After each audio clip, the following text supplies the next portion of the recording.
I've turned down many, many, many millions of dollars, and I feel guilty, frankly, doing it. You know, I see all these young people, and I don't want to tell you to do that in your lives. Don't do that. But at a certain point, you're able to do it, and therefore people, they can't tell you what to do. They can't say, vote against the electric bill, vote against this bill, vote for a lumber bill, vote for whatever it may be. But when you look at guys like Ted Cruz, he's taken so much money from so many different people. I mean, he's totally controlled 100% by different industries, like Big League. Bush, the same thing. Rubio, the same thing. That's where they get their money.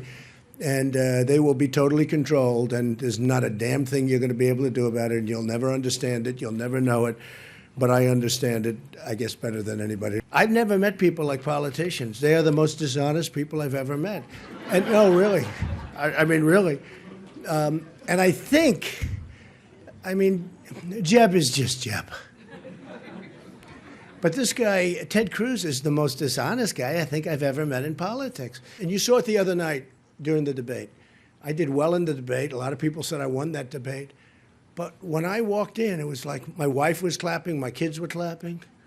But the whole room was made up of special interests and donors, which is a disgrace from the RNC. The RNC better get its act together. Because, I signed a pledge, but the pledge isn't being honored by them. I signed a pledge. The pledge isn't being honored by the RNC because those tickets were all special interest people. But the RNC does a terrible job. And just remember what I said. Remember in this room. I signed a pledge, but it's a double-edged pledge. And as far as I'm concerned, they're in default of their pledge.